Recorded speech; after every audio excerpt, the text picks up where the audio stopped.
welcome to my Ramadan Rewritten lecture series here on my channel. If you didn't know, I am doing a lecture series here on my channel to kind of help and teach whoever's out there and willing to learn and listen from my personal experience. Again, I'm not a sheikh and I'm not like anything scholarly, of course, but I've had really great experiences and I'm just here to kind of share my advice and tips, especially as a college student who is balancing both school and Ramadan this year. So I'm hoping to help other students do the same, inshallah. So let's get on with today's episode. There is something about Ramadan that just makes you want to get closer to Allah subhanahu wa ta'ala and have a deeper, more intricate connection with Allah subhanahu wa ta'ala. But sometimes that is easier said than done. Life gets busy, we have distractions piling up, you're getting busy with work, salahs are just passing you by, and you never have the chance to sit down and actually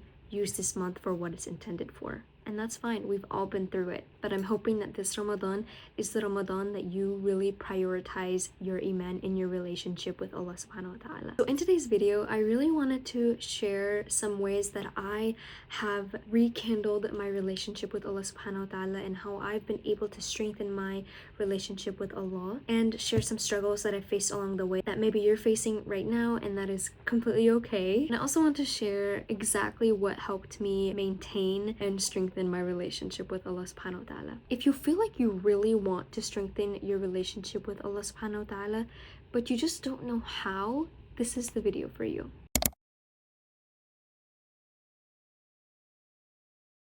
Before we talk about any sort of connection or strengthening whatever connection you might have, we need to understand what a connection actually is and what it looks like. A relationship with Allah subhanahu wa ta'ala is not about perfection. It is about seeking out to Him for even in the smallest things. It's not about just going to Him when you want something or you need something like a new job or whatever. It is about finding Him in every instance, in every moment of every day. And it's about loving Allah subhanahu wa ta'ala. And love is not a feeling, it's a choice that you make every single day. For a long time, I felt like if I wasn't perfect in every little thing that I did, then it wasn't accepted. That if my salah wasn't on time, if I didn't make the right dua with the right words, with the right formats and everything that people talk about all the time, I felt like if I didn't do all those things, then it just wasn't accepted. But subhanallah, from Allah's mercy, Allah says that if you are taking even the smallest steps towards Him, He's running to you. So it does not matter how perfect your dua is, it does not matter how perfect your salah is, as long as you're taking the initiative in the step to go towards Him, He will reward you in all means possible. So Allah does not want the perfect salah, He doesn't want the perfect dua, He wants sincerity, He wants you to talk to Him. So even if you feel like you're struggling or you're not doing well, still take those small steps. Those small steps matter more than you ever think, because when you're struggling, Allah rewards you 10 times more than He would if someone was just breezing through it. Same thing when it comes to the Quran. For example, if you are reading the Quran and you're struggling, every letter that you're struggling with, Allah subhanahu wa ta'ala rewards you for every letter that you're struggling with. Subhanallah, like Allah is the most merciful, and you see it through these types of things,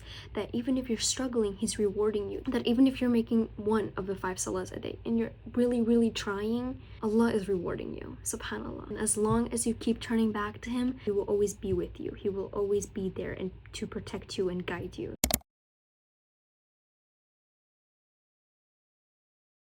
One of the biggest reasons why we feel disconnected from Allah subhanahu wa ta'ala and our relationship with Him is because we treat worship and ibadah like a checklist instead of a conversation. So how do we make our salah more personal and more meaningful? So instead of rushing through sujood, I would take a longer time in sujood. Make dua.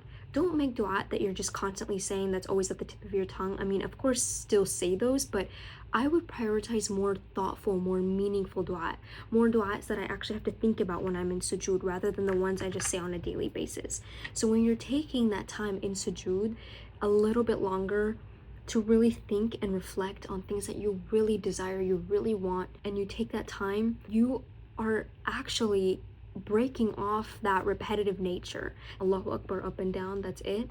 You are really just extracting yourself from that routine and you're reflecting on what am I doing and how do I make it better. Second thing I would recommend is truly learn the meaning of your prayer, what you're saying, the Quran that you're reading, the ad'iyah that you're making, especially the movements that you're making. That is the most just misinterpreted or just forgotten thing that we often just don't pay attention to. Like, why are we doing this? We just do it because we're told to, but we don't sit and think and reflect about why we're doing it. So really understanding every motion, every word that's coming out of your mouth, it helps you reflect on the salah every time, and it brings you a stronger, more grounded connection with Allah subhanahu wa ta'ala. The third tip that I would recommend is for you to remind yourself before you pray that you are standing in front of Allah. I like to say, like, I am standing before the one who loves me most every salah, so that I am putting myself in the mindset that I am not just standing in front of 5 rows of other people or just in my room. I am standing in front of Allah subhanahu wa ta'ala. One small change that I made in my sujood whenever I pause is to make dua that is not scripted. I said this before. It does not have to be scripted. It does not have to say the right terms that people always like to throw in. If it is from you and it is sincere, Allah's hearing it and He knows it, He just wants you to speak to Him. He wants you to really speak from your heart. He already knows what's in your heart. He wants you to seek out to Him. He wants you to seek guidance from Him. He wants you to feel closer to Him by speaking to Him, by making dua. So He already knows what's in your heart. It's now your turn to speak and express what you need and what you want. So in my sujood, I don't like to make any scripted dua. I really just speak from the heart. I speak right there and then, whatever I'm feeling right there and then. And that has made my prayers feel so much more real and authentic, and I just feel like I'm walking out of salah so grateful that I had this conversation. So how do we connect more with the Quran? Something that I have started doing within like the past year of memorizing Quran is reading the tafsir and understanding what every ayah means, because as we know, the Quran is a book. It is a story. There are multiple stories in there to teach us so many different things about our religion. So if you are just memorizing or reading the Quran without knowing what it means, it's defeating the purpose. Honestly, this book is sent down to us to teach us of our religion. So how are you going to memorize it but not know what it means? Personally, whenever I know what it means, it helps me memorize it easier, because I can pick up on the words and I know what words next because I know what it means and I know how the story is going along. So when you know the story, you know what it means, and it helps you memorize it faster. It helps you memorize it. It helps you know what it is. And I'm losing my voice over here. I also like to keep a Quran journal. This is my Quran journal. This is a journal that I actually started this year. This is something I'm doing this year. It's very brand new to me, so I'm still learning, but Quran journaling is very fun. And whenever I'm reading the Quran, after every salah where I read my 5 pages, I like to find an ayah that really resonated with me, that I read, or I like the meaning of it and I want to implement that in my life. I write it down, I write the meaning so that I can remember it later. And something that I have started doing, which is kind of insane, but coming from a student, this has helped me. I active recall the Quran to help me really integrate the ayahs into my life. So let me explain what that means, okay? From a educational student point of view, we all know that when you're studying, I took a biology class a few semesters ago. So in that biology class, we really had to prioritize learning, terms or phrases or concepts even. And to me, I can't just do flashcards and expect to know what they are and just move on. I have to implement them. And everyone knows that when you are sitting there and active recalling the content, you're kind of like teaching it back to yourself. You're lecturing yourself about the content. It is 10 times more effective than just rewriting your notes or just scanning the textbook. But active recalling and implementing these concepts into things, you're teaching it to a fake audience, or while you're driving, you're explaining the concepts to yourself. They are 10 times more retainable to you. So you retain more information when you're quote unquote like teaching it to yourself. I used to do that on my commutes. I would just lecture myself as I'm going to kind of remember the content that I'm learning. So I started implementing that with the Quran, with things that I learn in podcasts or from the sheikh at the masjid. I've started implementing that kind of mindset, that student mindset of I'm going to teach a fake audience and active recall these concepts. So I started doing that with ayahs and ayahs that I've learned in the Quran, ayahs that I've written down.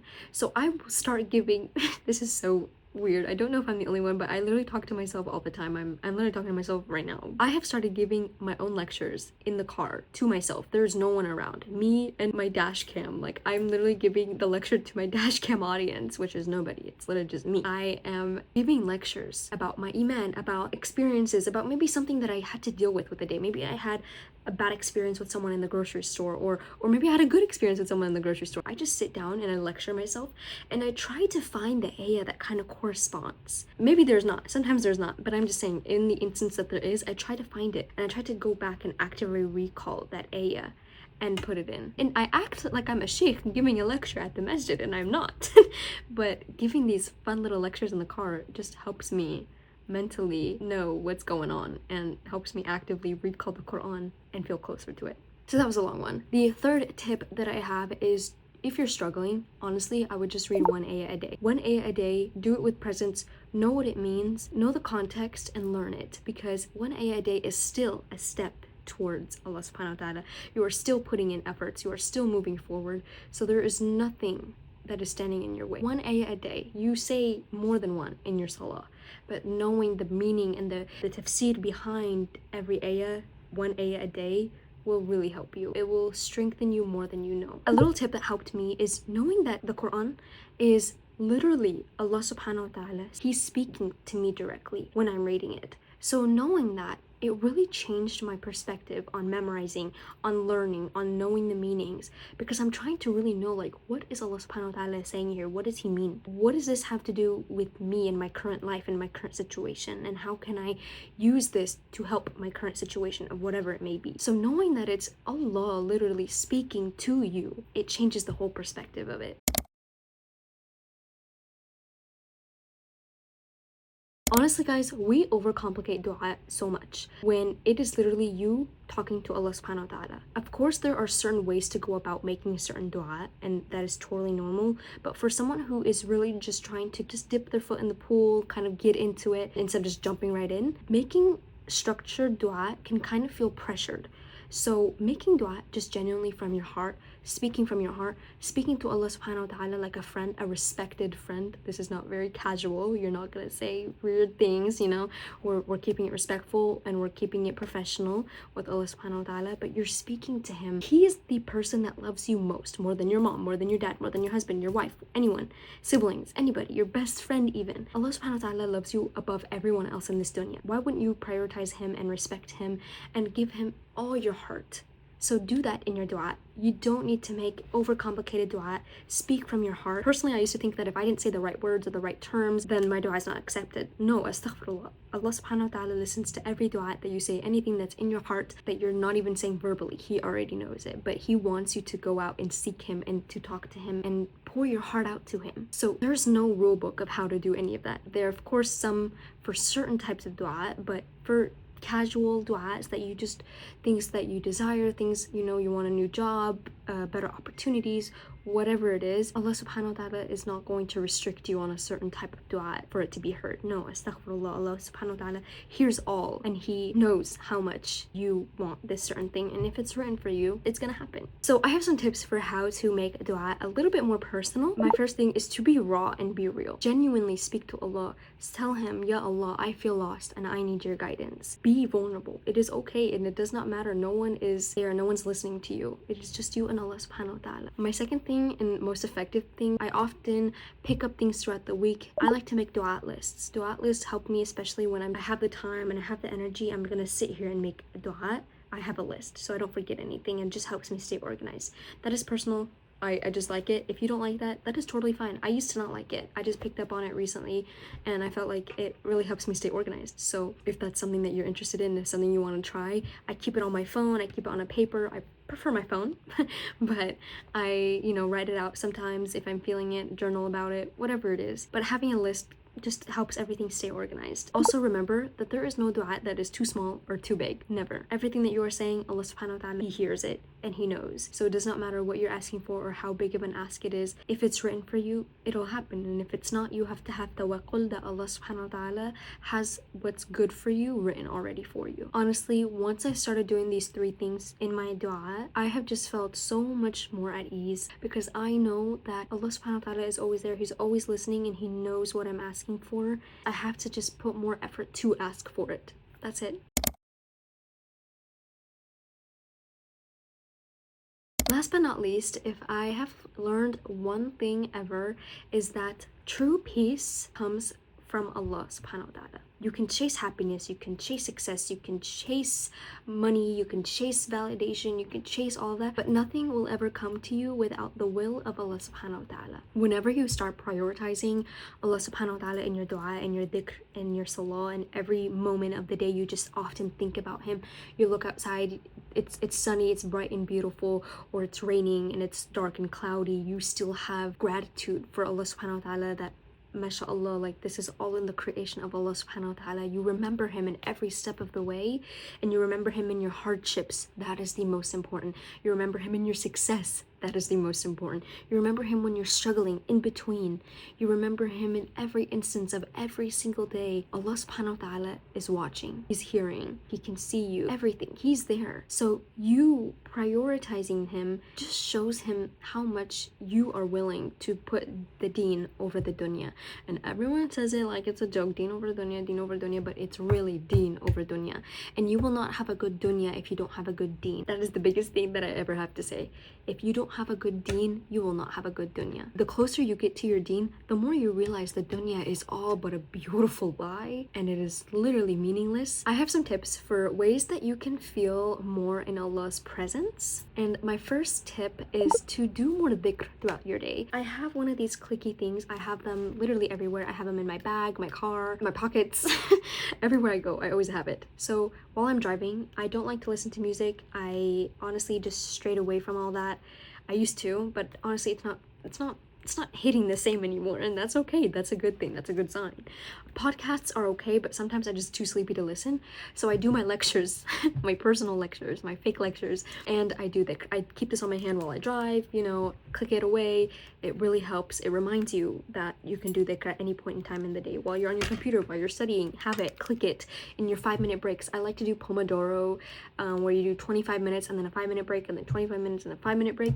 So in the 5-minute breaks, I do dua, I do dhikr, I do whatever I can. I go sali 2 rak'ahs. Guys, there is always time in the day. There's always a chance for you to go and do dhikr.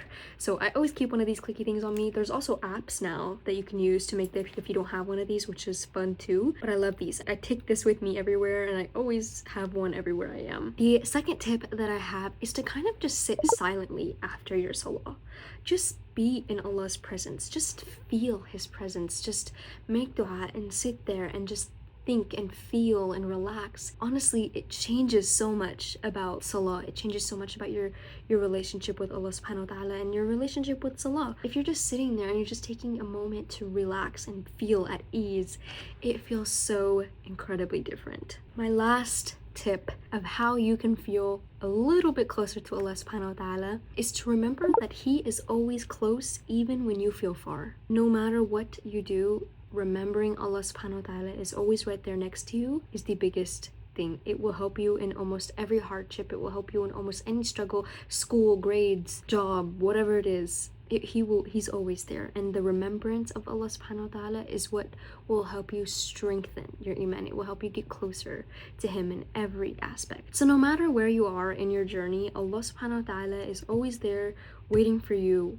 with open arms. You're never too far gone to return back to him. There is always a time and a chance for you to pick up and say, I'm done with this. I want to get closer. I want to be better. I want to strengthen my relationship with Allah subhanahu wa ta'ala. And Ramadan is the perfect chance for you to do all this. It will set up better habits, better lifestyle, better routines for you for the rest of the year. Ramadan truly feels like it's a new year for us, and it is a chance for you to reflect on last year and use this month of gratitude, of strengthening your iman, of salah, of da'wah, of everything, to sit and reflect and say, this next year I'm going to do better. Doing everything so strong for a month, it's hard to kind of just jump off of it automatically. And I wish Ramadan was longer than a month, but subhanAllah, this is how it is. So you have to really prioritize Ramadan, because Ramadan is what sets the picture. It sets the path for the rest of the year.